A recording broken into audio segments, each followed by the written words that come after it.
For today's video nga pala is birthday nga pala ng bunsuan ko. At syempre, ito naman ang mamiroan nyo for the decorate nga ako. Ito nga at napakasimple nga lang ng dekorasyon ko. Halos 3 beses na nga palang nagagamit tong banner na to. Birthday pa nga lang ni Kuya Calvin is ginamit na nga namin to. As usual, for the budget na nga lang ang mamiroan nyo. Kaya hindi na nga rin ako bumili ng bagong dekorasyon.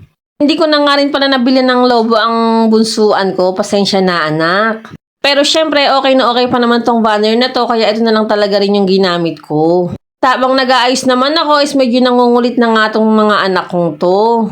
Tanghali na rin kasi ng mga oras na yan, at syempre, magluluto na nga rin pala si tatay.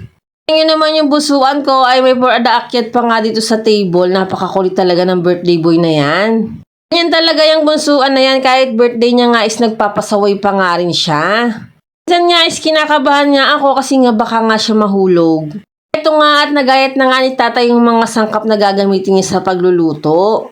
Pagkakain naman talaga namin ng tanghalian, mga alauna yata ng hapon yun is nagayak na nga si tatay para nga makapagsimula na nga siya sa pagluluto niya.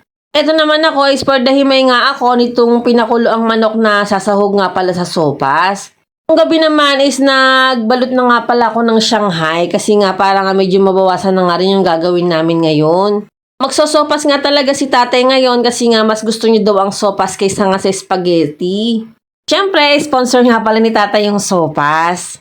At eto nga maya-maya pa nga is nagluto na nga si tatay para nga daw maaga daw siyang makatapos. Gantong may mga okasyon is si tatay naman talaga ang nagluluto. Ang daddy naman ay lumabas para nga bilhin ng regalo ang bunsuan namin. At eto nga, pagkaabot niya nga is tuwang-tuwa nga ang bunsuan. Yung tipo baga na alam niya nga na birthday niya nga. Ngayon tingnan niyo naman ang ngiti niya. Tingnan niyo naman, napakasimpleng kaligayahan lang talaga ng bunsuan na yan. Sobrang na-appreciate niya nga yung regalo na bigay ng daddy niya. Happy birthday anak! Bandang alas 4 na nga is naghain na nga kami sa mesa. At ito na nga pala ang simpleng handa ng bunsuan namin. Order na nga lang pala si daddy ng pizza tapos nagluto ng spaghetti at sopa si tatay. At syempre ako ang nagprito ng Shanghai. Salamat nga rin pala sa pakik ni Tita Puting. Ito nga ang bunsuan ko at tuwang-tuwa nga talaga siya sa toys na regalo ng daddy niya. Yun nga lang, nagustuhan nga rin pala to ng Kuya Calvin kaya medyo nag-aagawan niya sila. At eto nga, nagsisimula na nga kaming kantahan ng bunsuan ko kaso medyo nahihiya nga siya ng mga oras na yan.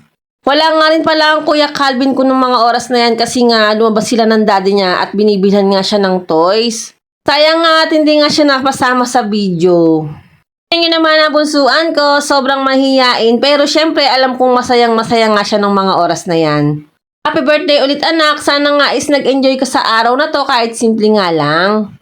Sana nga ay lagi kang masigla at malusog at syempre lumaking matalinong bata at mabait na rin. Sobrang mahal na mahal ka namin ng daddy mo. Siyempre, pati na rin yung mga kapatid mo.